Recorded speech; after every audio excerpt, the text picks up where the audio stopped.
I do have a favorite out of these three, which we will get to in a bit, but let's just start talking about the features of these three backpacks and what makes them different, even though they're the same and different. What is going on, everybody? Welcome back to the channel of Backpacking by Dan Becker. Hey, thanks for being here. Listen, so today we're talking about what has been my absolute favorite backpack of all time. I have yet to find a better backpack for me. And you probably clicked on this video because you feel the same way about this backpack, or you're thinking about buying it or whatever.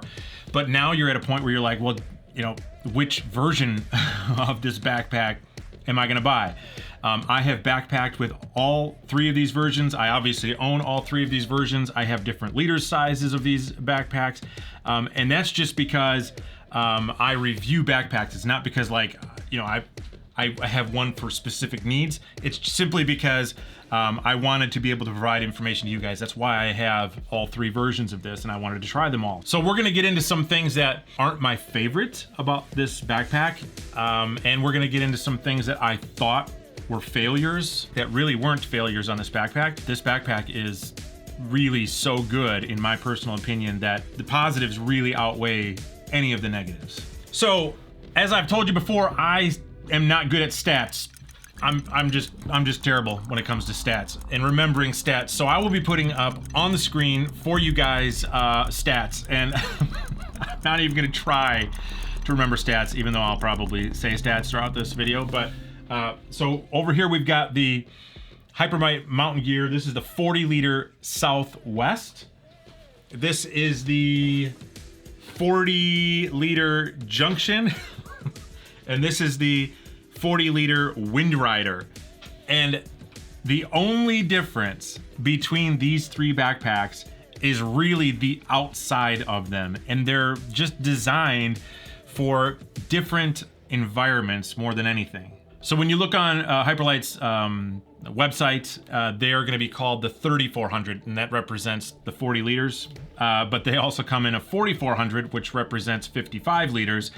So you can get these just for a couple ounces more in a 55 liter pack. So I actually reached out to Hyperlite and I asked them some questions, and I was really wanting to know, is that really true? Is that the only difference between these three backpacks? And they essentially said, yeah, that's really the only difference between these three backpacks. This backpack's design has worked so well for them that they're trying to even niche down further into people who are super picky about environments. So for instance, the Southwest here, that's really designed for people who want to go like in abrasive environments, and they're worried about the outside of their pack maybe catching on rock, or maybe sandy conditions, or just the stuff they want to protect a little bit more. So they have the material on the outside just really a solid material so that it can really protect everything on the inside.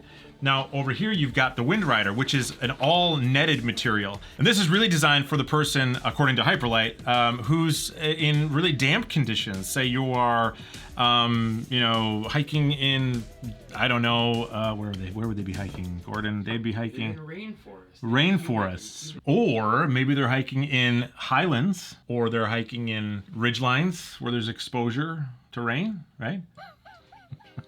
I don't know.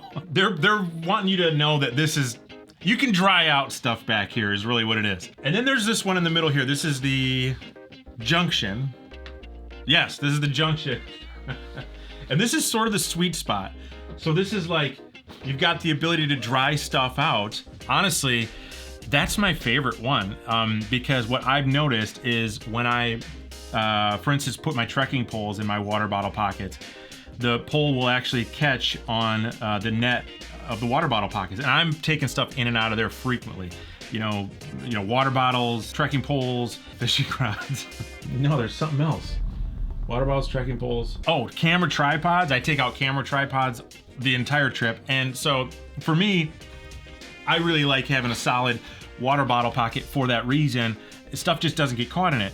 I do enjoy having the netted background for a couple reasons. One, I can see what's back there. I don't have to kind of dig and feel, you know, hoping to grab, say, a med kit in an emergency or something like that. I can just really see what's back there. And then also the ability to dry stuff out. So let's say my ground cloth, for instance, it was really a lot of dew that morning, and you know, you wrap it up and you throw it back there, and it hopefully will dry out, or at least have the ability to partially dry out as you're hiking on the trail. So that's kind of nice. Or maybe you want to dry out, say, a pair of socks or something, you can throw them back there. Now, what I don't like about the netted on the back is I kind of feel like the net's a little bit large, like it could be smaller, so stuff does tend to poke through it a little bit more. That would be one change that I would personally make. I do think it looks cool, right? It looks, I don't know, cool that it looks like a fishnet. I don't know if you're into fishnets or not. Gordon over there is apparently into fishnets, but stuff really does poke through there. Now, I have yet to have this at all rip at all. Like, it's never broke, so it's really, really durable. The other thing I'm not really fond about is that it's not stretchy, so there is a limit to the back portion as well. So it's not like some other backpacks where the back mesh pouch will really, really stretch out and you can just cram a lot of stuff back there. So in my personal opinion, that's a little unfortunate about this backpack, but I'm being super nitpicky on that. Alexa, make an announcement. Hey, you guys, try not to be super loud down there. We're filming, okay? Announcing. You guys, try not to be super loud down there. We're filming, okay?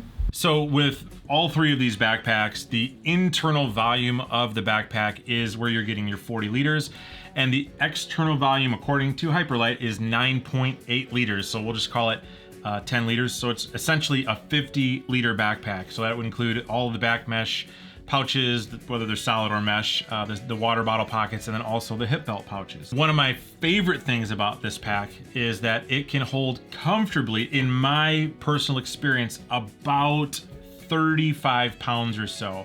Anything over that, you're definitely going to start to feel it, but according to the website, they're saying that the load capacity is 40 pounds, and I would say that's probably pushing it a little bit, right at about 35 pounds.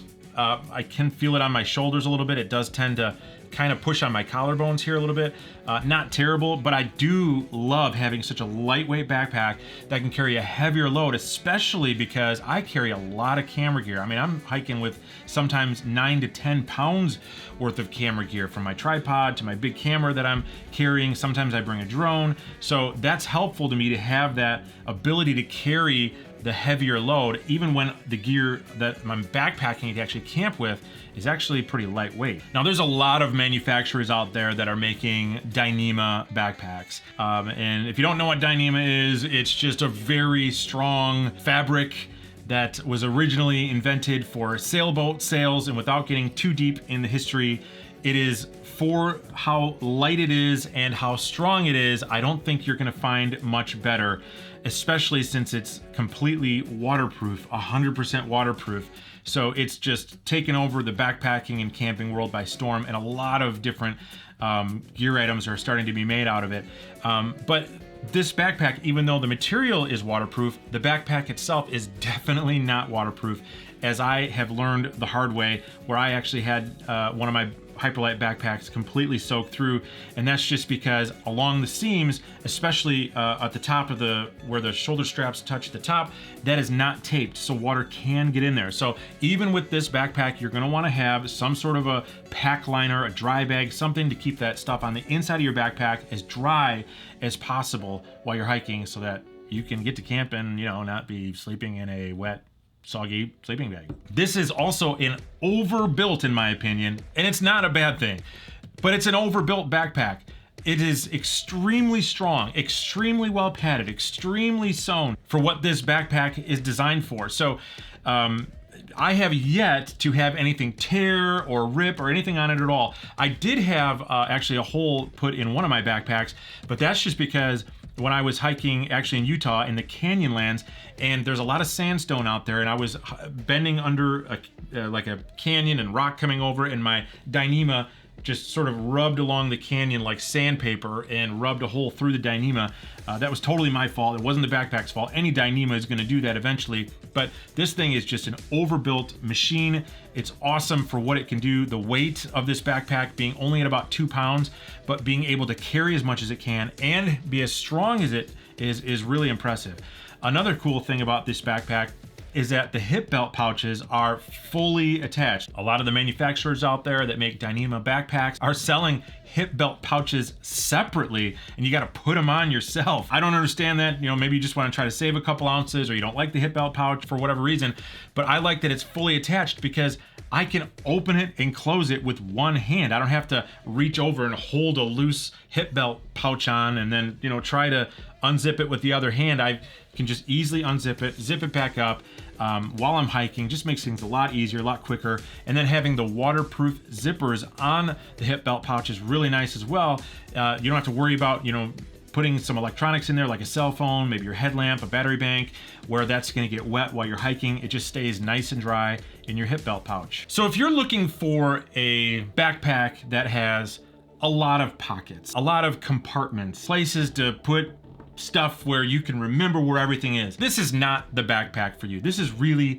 a very minimalistic backpack. It's essentially just a big bag with some straps on it and some pockets on the sides for water bottles, and that's about it. It is designed in such a way though to carry the load super comfortably. This backpack is actually built without any load-bearing straps. If you don't know what a load-bearing strap is, on a lot of the backpacks out there, it's just a strap up by your shoulders that you can pull on to pull the weight of the backpack towards you.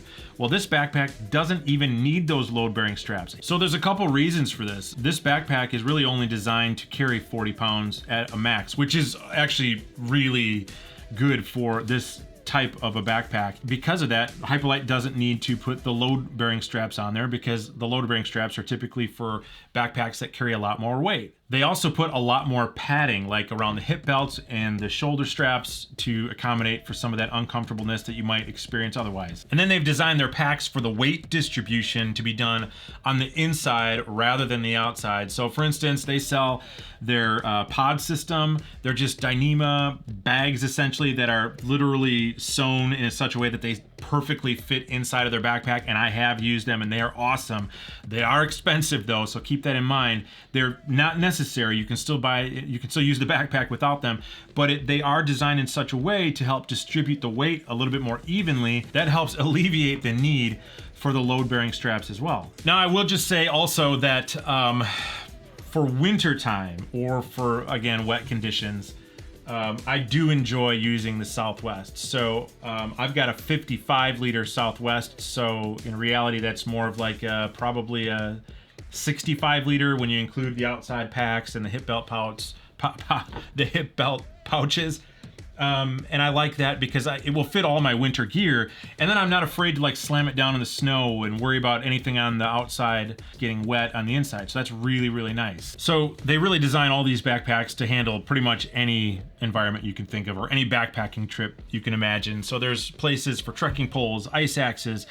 You can strap tents on the outside. You can strap chairs on the outside if you want to. Okay, so bottom line, would I recommend this backpack to you? Obviously, yes, I would recommend this to you. But, and there is a big but, not like there's not a, there's not a big but. I don't see any big buts. There is a big, okay, there is something that's big. If you are a brand new backpacker and cost is an issue for you, this is probably not the backpack for you. You can find backpacks that will do a great job for you that are a whole lot less money. This backpack is gonna run you out the gate. The small one is like $320 retail. So that's a lot of money for a backpack. You can find much, much less expensive backpacks. One I would recommend to you is the Granite Gear Crown 260. You can find that for under $200, and it's a great backpack overall. I will make sure to put a link in the description below for that one as well. So if you are knowing that you're going to backpack, you know, several times a year, or if you love to even just take a lot of day hikes, this is a great day hiking backpack as well. I would highly, highly recommend this backpack. And I would also recommend that you just get the bigger one, get the 55 liter one, because it's only just like maybe 2-3 ounces more, and you're gonna get all that extra capacity for the times that you actually might need it when you decide, hey, you know what? I'm gonna need to bring a little bit more gear for this trip. So hope that helps you guys out. If you guys like this video, make sure you hit that like button. Also subscribe for more. Make sure you hit the bell notifications so that I can send you a video every single time it's released. And I will see you on the next one.